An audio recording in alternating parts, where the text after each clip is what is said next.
이번 진보당 강성희 의원 과잉 제압건이 심상치 않은 것 같습니다. 조중동조차 대국민 사과를 하라고 하는 판입니다. 오늘자 동아일보가 사설로 강성희 의원 과잉 제압 사태를 다뤘습니다. 조중동 특성상 글 서두에 양비론으로 밑밥을 까는 건 기본값이니 별로 놀랍지 않습니다만, 이번 사건에 대한 대통령 경호실이 내놓은 공식 반응을 완전히 뭉개는 부분이 놀랍습니다. 그리고 이게 끝이 아니라 윤두창이가 가장 민감해할 대국민 사과까지 종용했습니다. 사설 일부를 읽어드리면, 공개된 영상 속 대통령은 강 의원에게서 3-4m 멀어져 갔다. 경호 상황이 거의 끝난 것이나 다름없다. 강 의원이 소리쳤지만 정치적인 주장일 뿐 위해 가능성과는 거리가 멀어 보인다. 그런데도 끌어냈고 경호원 한 명이 입을 틀어막기까지 했다. 대통령이 듣기 불편한 발언을 하는 정치인의 입을 막는 것이 대통령 경호일 수는 없다. 그래서 정치 경호, 심기 경호라는 지적이 나오는 것이다.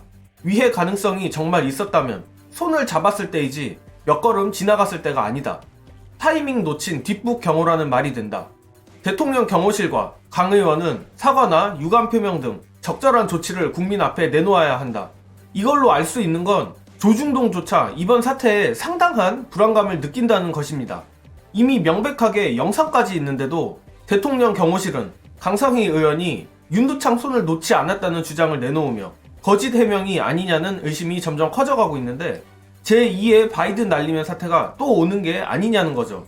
그리고 김용현 경호처장이 당수를 내리치는 것 같은 영상까지 공개돼 일이 더 커지는 모양새입니다. 가뜩이나 여론조사 대통령 지지율도 답보 내지는 소폭 하락 국면인데, 이 사태 때문에 총선을 코앞에 두고 바이든 날리면 당시처럼 30% 지지선이 깨지면 그땐 뭔 짓을 해도 민심의 어마어마한 분노를 막을 수 없습니다.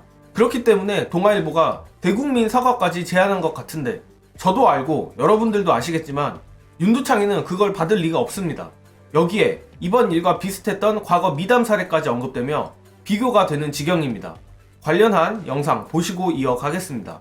지금 노무현 대통령하고 오바마 대통령이 지금 소환되고 있는 그런 상황입니다. 뭐 일단 오바마 대통령은 이제 재임 기간에 뭐 관련돼서 연설을 한 적이 있었는데, 어떤 청년이 연설 중에 이제 연설을 좀 이렇게 방해하고 경호원들을 향해서 놔두라고 하지 맞아요. 말라고, 실제로 연설이 불가능할 정도의 상황인데도 그렇게 했었고요. 노무현 대통령의 또 일화가 있죠. 그때 이제 그 장애인 차별 연대에서 뭐 참석을 해서 거기서 이제 노무현 대통령의 발언을 이제 방해를 했던 일이 있었습니다. 휠체어를 타고 이제 돌격을 맞아요. 한 거예요. 네. 그러자 바로 경호원들이 에워쌌어. 그러자 노무현 대통령이 몸에 손대지 마시오 하면서 그 3분 시간 줄 테니까 얘기를 하라고 해서 듣고 네. 떠났던 일이 있습니다. 실제로. 조중동이 현재 무엇을 가장 두려워하고 있는지 파악이 됐고, 그리고 그로 인해 받을 타격을 최소화할 수 있는 대국민 사과를 윤두창이가 안 받을 게 확실하다면 민주당이 할 일은 너무나 자명합니다.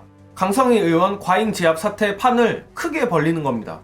제가 장담컨대 이번 이슈도 바이든 날리면 때와 찬반 여론이 똑같이 나올 겁니다.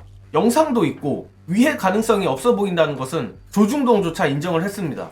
바이든 날리면 사태의 본질이 파렴치함이었다면 이번 사태는 분노입니다. 민주당이 하기에 따라 김건희 디올백 수소와 특검 이슈만큼 크리티컬한 타격을 줄 수 있는 건입니다.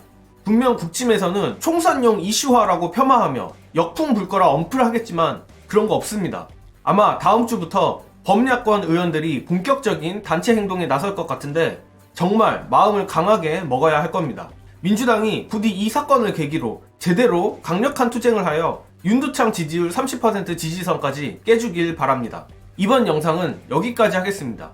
시청해주신 여러분 감사합니다.